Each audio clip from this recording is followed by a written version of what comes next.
All Hai, the things you Assalamualaikum. do, Jumpa lagi. the words you say, it all comes back to you. All the love you give, but talking shit, it all comes back to you. 'Cause we're under the same skies, living for the same highs, celebrate the same nights like we do. We battle the same fights, waiting for the daylight. Be with me the way I am with you. Mimpi yang indah kau bersamaku, mimpi yang menikah bersama dengannya, dan jangan kau hampiri. Hai, Assalamualaikum. Jumpa lagi. Okey, jom kita tengok apa tu pemboleh ubah. Okey, pemboleh ubah ni sebenarnya adalah akar tunjang untuk kita jawab soalan bahagian A. Apa pun cari pemboleh ubah dulu. Okey, ada 3 jenis pemboleh ubah, iaitu pemboleh ubah dimanipulasi, pemboleh ubah bergerak balas dan juga pemboleh ubah dimalarkan. Okey, untuk pemboleh ubah dimanipulasi, okey, kita macam mana kita nak identify? Okey, pemboleh ubah dimanipulasi ini terdiri daripada bahan yang berbeza ataupun macam mana kita nak kenali dia. Okey, maksudnya dalam eksperimen tu kita yang ubah-ubah benda yang berbeza tu. Okey, untuk hasil, okey, maksudnya pemboleh ubah bergerak balas itu adalah hasil yang direkodkan. Dia ada 2 jenis, iaitu yang kita boleh nampak dan juga yang tidak nampak. Okey, yang kita boleh nampak contoh dalam eksperimen kadar tindak balas, faktor kepekatan ataupun suhu. Okey, tanda X hilang dari masa yang diambil untuk tanda X hilang, itu adalah nampak. Okey, yang tak nampak adalah kadar tindak balas. Okey, untuk pemboleh ubah dimalarkan pula, dia adalah bahan yang sama saja sepanjang eksperimen daripada mula hingga ke akhir. Tapi ingat, bukan radas. Okey, satu lagi yang mesti kita ingat untuk pemboleh ubah ni, mesti kita ingat, mesti untuk ketiga-tiga jenis mesti ada parameter, maksudnya sesuatu yang kita boleh ukur. Contoh parameter yang kita boleh ukur seperti sisim, ketinggian, isi padu, jenis, saiz dan lain-lain yang kita boleh ukur. Mana menentukan pemboleh ubah? Okey, daripada soalan. Kita cari di penyataan soalan ataupun jadual, graf ataupun di gambar raja. Okey, daripada penyataan soalan, bagaimana kita mencari pemboleh ubah? Selepas perkataan untuk mengkaji. Okey, contoh, Raja menunjukkan eksperimen bagi mengkaji kesan larutan berbeza terhadap pengoksidaan buah apel selepas 15 minit. Okey, selepas perkataan mengkaji, kita nampak ada perkataan kesan larutan berbeza. Jadi, itu adalah pemboleh ubah dimanipulasi. Larutan berbeza. Jadi, pemboleh ubah dimanipulasi adalah jenis larutan.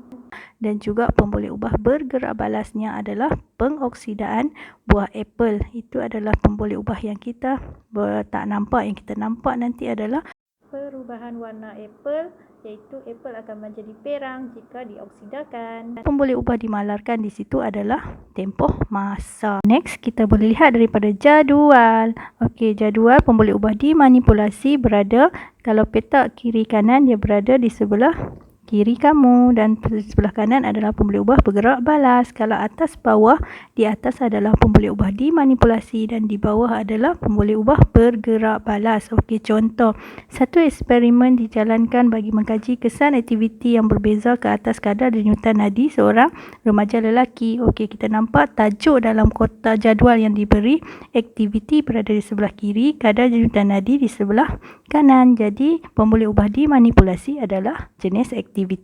Pemboleh ubah bergerak balas adalah kadar denyutan nadi. Pemboleh ubah dimalarkan adalah kita nampak jantina seorang remaja lelaki, bermaksud jantina.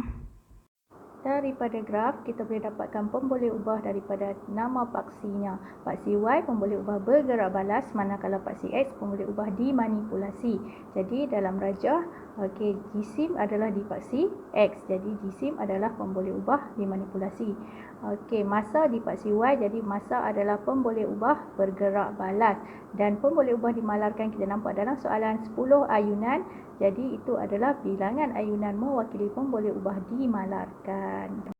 Daripada rajah, kita boleh tengok label yang tak sama adalah pemboleh ubah dimanipulasi. Pemerhatian adalah pemboleh ubah bergerak balas. Jadi kita nampak dalam contoh, okey, kita nampak ada 3 sampel air yang berlainan. Jadi itu adalah pemboleh ubah dimanipulasi jenis sampel air. Okey, kita nampak warna biru larutan metalina biru luntur. Jadi pemboleh ubah bergerak balas adalah pelunturan warna biru larutan metalina biru. Dan pemboleh ubah dimalarkan adalah isi padu air. Okey, jadi itulah cara menentukan pemboleh ubah daripada soalan. Mudah kan? Good luck. Jom buat pemerhatian. Okey, tips untuk membuat pemerhatian. Perhatikan rajah, cari keputusan atau hasil, buat perbandingan daripada pemerhatian dan catatkan apa yang dilihat sahaja.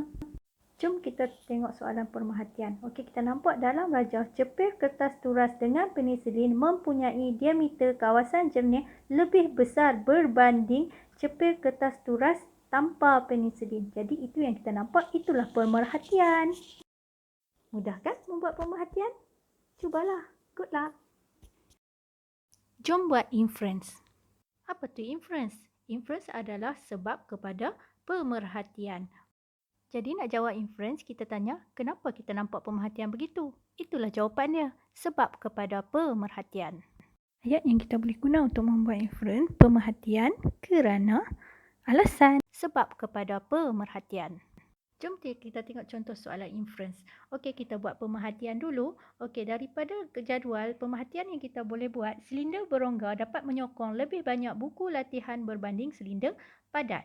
Jadi untuk inference, kenapa jadi begitu? Jadi kita perlu jawab, silinder berongga dapat menyokong lebih banyak buku latihan berbanding silinder padat. Maksudnya kerana silinder berongga lebih kuat berbanding silinder padat. Mudah saja kan buat inference? Cari sebab je. Good luck. Jom mengukur dan menggunakan nombor. Untuk bacaan jam randik, kita perhatikan jarumnya. Contoh, jam randik yang pertama, jarum menunjukkan 12, jadi 12 saat. Jam randik yang kedua menunjukkan 17 saat dan jam randik yang ketiga, jarum menunjukkan 25 saat. Untuk bacaan ammeter, kita akan ambil pesongan jarum ammeter. Okey, untuk ammeter yang pertama, jarum terpesong ke nombor 1, jadi 1.0 ampere. Manakala ammeter yang kedua, jarum terpesong ke 2.8 ampere. Untuk bacaan termometer, kita perlu lihat aras meniskusnya, iaitu dia melengkung di atas, di puncak tu sampai di mana. Okey, contoh yang pertama, termometer yang pertama 21 darjah Celsius dan termometer yang kedua 39 darjah Celsius. Bagi ukuran silinder penyukat pun, mata kita mestilah aras meniskus, iaitu di bawah, lengkung di bawah, aras sama dengan lengkung yang di bawah. Jadi contoh yang pertama itu bacaannya adalah 24 ml dan yang kedua adalah 31 ml. Untuk ukuran menggunakan pembaris, pastikan aras mata selari dengan bacaan. Untuk menganalisis data mentah, kamu dinasihatkan untuk mencari dan mengira dengan menandakan bentuk-bentuk ataupun highlight dengan warna yang berbeza bagi setiap kumpulan yang berbeza. Contoh untuk kumpulan darah A, kita writekan dia. Okey, jadi kita kira ada berapa? 1, 2, 3, 4, 5, 6, 7 di situ. Untuk B, kita pangkahkan, tandakan sebagai pangkah. Okey, kita kira berapa dan kalau kita pangkah di situ ada 5B. Untuk kumpulan darah AB, kita bulatkan dan kita kira bila kita akan dapat di situ AB ada 3. Untuk O, kita buat awan-awan dan kita kira di situ kita akan dapat 5. Dengan cara begini, kita tidak akan salah untuk mengira bilangan data yang diberi. Mudah kan mengukur dan menggunakan nombor? Selamat mencuba. Good luck. Jom kita lukis graf. Guna pensel 2B tau. Caranya, pindahkan data dari jadual ke graf. Tandakan titik pada graf. Bagi graf garis, guna pembaris. Bagi graf lengkung, tidak boleh guna pembaris tau. Mesti freehand. Untuk graf bar ataupun histogram, mesti lukis bar yang sama dan juga jarak antara bar adalah sama ataupun bagi histogram mesti rapat-rapat.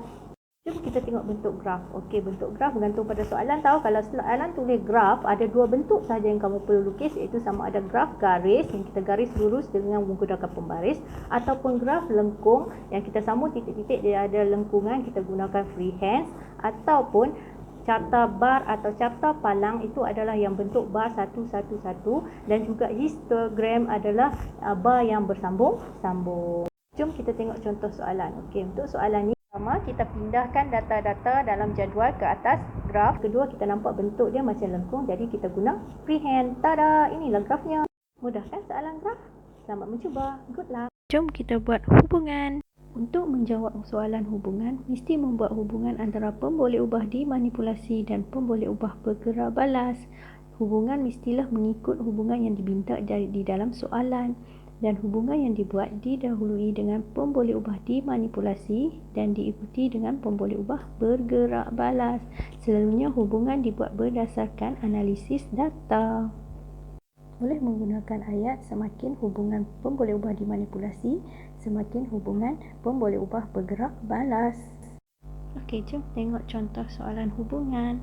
Okey, pertama sekali cari dulu PM dan PB. Daripada graf kita nampak PM adalah umur dan juga PB adalah kadar denyutan nadi seminit.